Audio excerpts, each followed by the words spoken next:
So recently I learned that bankrate.com came out with a study listing the worst and best places to retire and everything in between.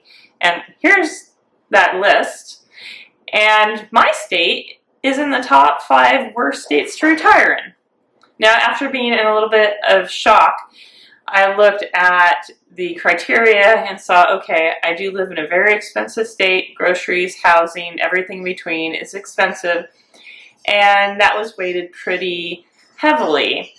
So it got me thinking about some different ways I might use geo-arbitrage to move maybe to another state, maybe another country, maybe a hybrid. So I'm going to walk you through my thinking on some of the choices I'm considering and why I'm considering them. Now, my criteria does also weigh the expense of living in a place, although I've lived in my state my whole life, so I'm kind of used to dealing with expenses, but also being happy, quality of life. And so that quality of life for me weighs heavily more on being outside versus being someplace where I can go see, a Broadway show anytime I want to. It also means being by friends and family, or at least close enough that I could hop on an airplane and see them pretty regularly, or they could come see me.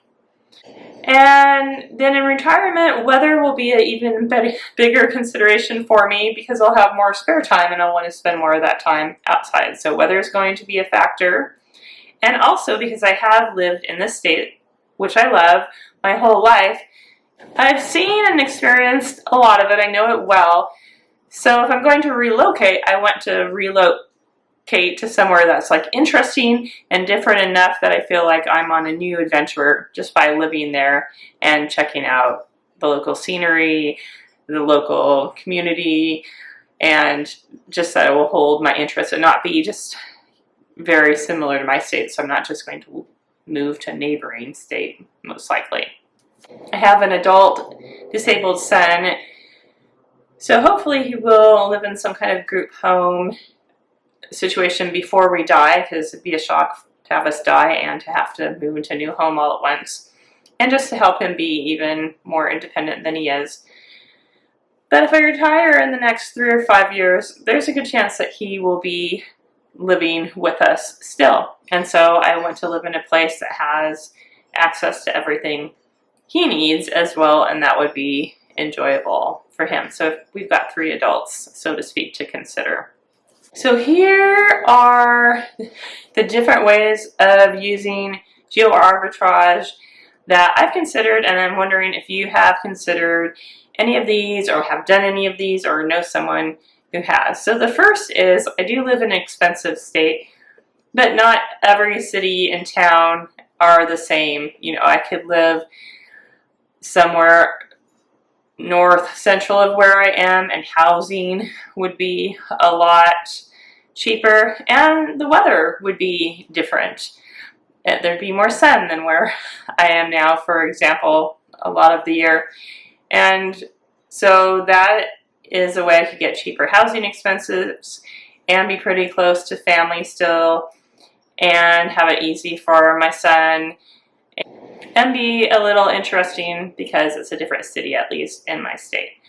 So that is one of my considerations for how we'll use geo-arbitrage. The second idea appeals to me a lot. I love watching these nomadic retirees that just either travel around the United States or whatever country they're living in, or go from country to country and doing either pretty intense travel or like slow travel, but they're moving every couple weeks or every couple months. And so that definitely could satisfy the itch for something interesting and for different weather. And that can also be cheaper, living in a country for a while with a much lower cost of living, or a different part of, for me, the United States. For you, a different part of the country you're in can be cheaper. There's a big variety in the United States, and finances is a piece of that, so I could definitely find a cheaper state to live in. Doing that in the United States, it'd probably be easy for my son to, feel comfortable, the same language and access to services. Going abroad, I know there are many countries where everyone speaks English, so I think it's polite to try to learn the local language if you're going to live there for any amount of time.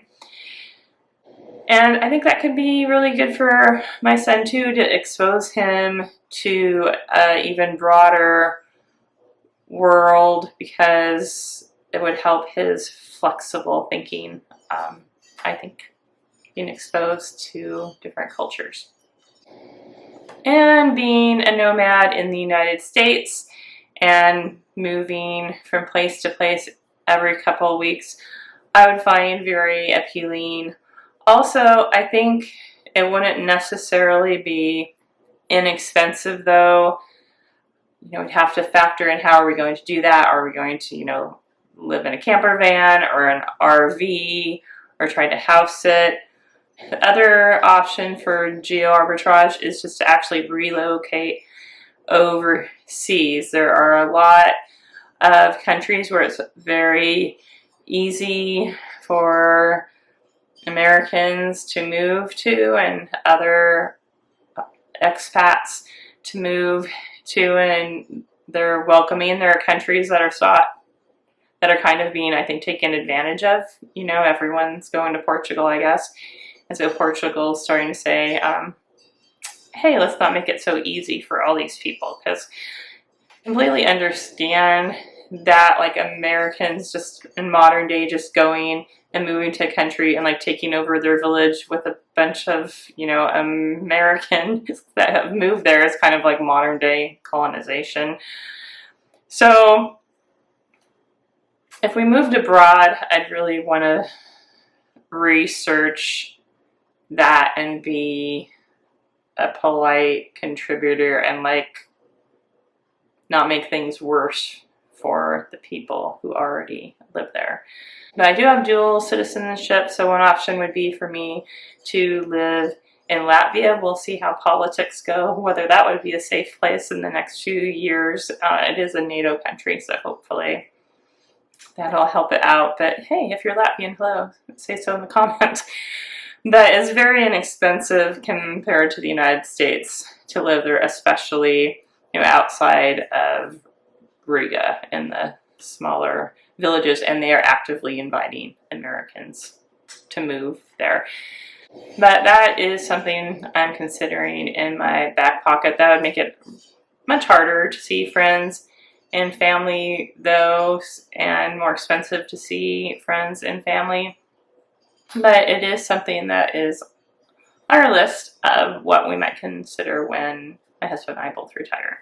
If you're still watching, could you please like this video? And if you've liked a few of my videos, please go ahead and subscribe.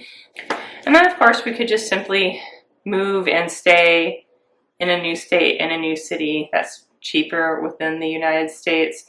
So lots of small towns in different states are cheaper than where I live now. The South tends to be cheaper, of course not in the big urban metro areas, but even some of the big urban metro areas. And then the weather is better than where I am, but there's also dangerous weather, like hurricanes and tornadoes and things. So we would really want to think about exactly where we'd want to live and whether that would make safe from a safety standpoint. To check the list for new and interesting, and to be just an airplane ride away from my family. So that's a consideration. But one idea that has occurred to me that I don't hear people talk about a lot or read about a lot is moving like every year or so within the United States. So find a new town that's new and interesting and rent there for a year, be a good citizen for the year you're there, and enjoy everything the town has to offer, have that new experience of living somewhere you've never lived before, and just sign, you know, a year of a rental contract on a condo or something, and then move somewhere very different the next year that's more affordable, and just keep renting. And I think by the time we both retire and we sell our house, and if we bank all of the equity we will have in our house, that could fund us renting for a very, very long time, maybe the rest of our lives, if we're renting in inexpensive places and not have to touch the rest of our retirement nest egg.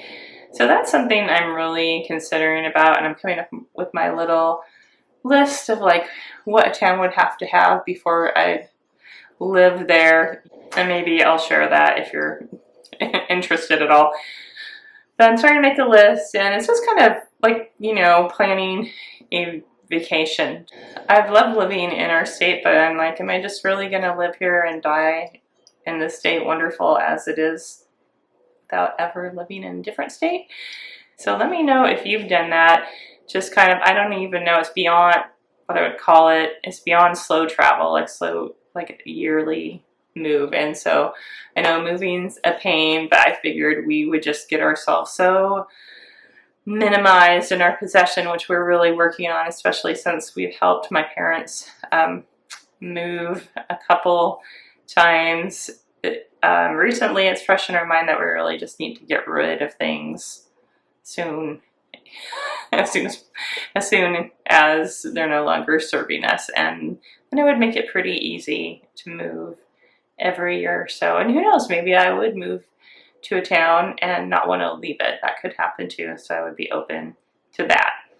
All right, let me know if you have done or planning on doing any of these forms of geo-arbitrage, and let me know in the comments, or let me know if there's any forms of geo-arbitrage that I have not considered, because I would like to consider them all. All right, thanks for watching, and I hope to see you in the comments. Bye.